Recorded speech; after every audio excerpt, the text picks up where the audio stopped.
Hey guys, it's Charmise Idris here, and today I just wanted to give you a quick video about deactivated listings on Etsy by Etsy. Because it happened to me, basically. Yeah, 3 of my listings were deactivated by Etsy. So I'm just gonna go ahead and give you some background. The 3 listings were all for clay masks. So one of them was for bulk mask, sample mask, and then the last one was for like my regular size 2-ounce jar mask. And what I did when I created them a year and a half ago, I just copied or duplicated the first listing and then I did it again. So they all had the same tags and everything. I just changed the price and changed the quantity. So yeah. When I first started out, I did not read the Etsy policies, honestly. I didn't. There's a policy about medical claims and there's a policy about copyright infringement. I'll tag them below so you can see what I mean. But yeah, so I was just copying other people's tags like at the bottom just to see how they were getting found. And a lot of people had hyperpigmentation on theirs. So me not doing what I was supposed to do by reading the Etsy policies, I put hyperpigmentation on my listing. And July 21st, I got an email from Etsy saying this, basically that I violated their policy on medical claims. So in the email, they did have a list of medical claims that you cannot put on your Etsy listing. And like I said, hyperpigmentation was on there. So I kind of freaked out because 2 of those 3 listings were my best-selling listings.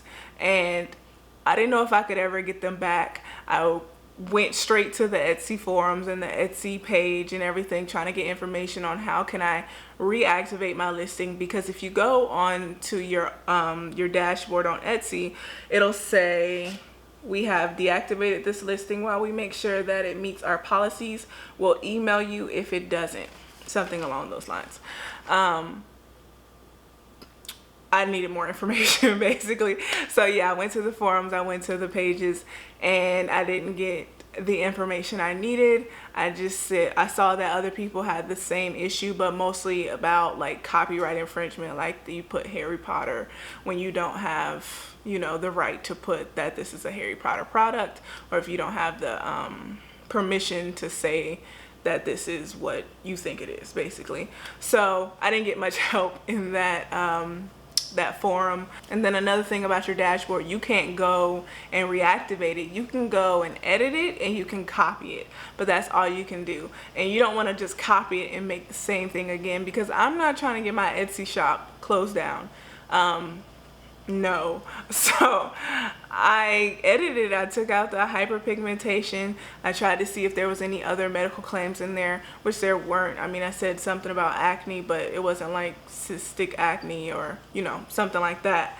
So I kept those in, and then I emailed, well, I attempted to email Etsy, but it was so hard for me to get to the page where I can email them because they wanted to like help me before I could like call or email them, which I understand because a lot of stuff is just on the page, so they don't want you emailing them when you don't need to.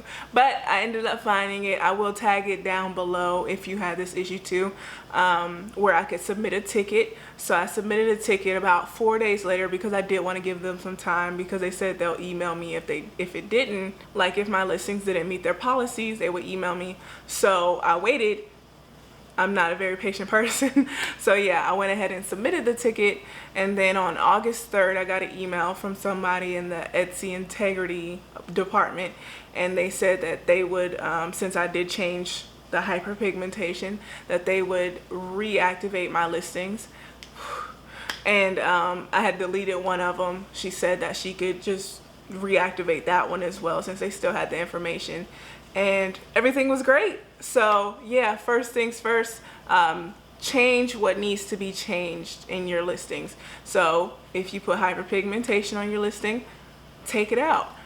Simple as that. And if you have a product that can be seen as copyright infringement, you may want to take it down, you may want to change it, because it can get deactivated or you can get kicked off of Etsy. Now I know there are so many shops on Etsy that have copyright infringement, they have medical claims and stuff like that, but just because they have it on there and they haven't been caught yet doesn't mean that it's the right way to do things. So you always want to check the Etsy policies because you're on their platform, so you have to abide by their rules. Now I don't know how after a year and a half of having this listing, Etsy finally was like, you know what, I'm gonna take it down. I don't know, it could have been reported by somebody. I don't know what happened, but if I was in the right in the first place, it wouldn't have been a problem, regardless if somebody reported it or not. So in short, if Etsy deactivated your listing because of a medical claim, go by the email, figure out what the problem was, and fix it. And then email them and let them know that you fix it. They're pretty easy to work with. You have to be patient. But it seemed like an easy situation, an easy fix. So yeah, that's it. I hope this helps.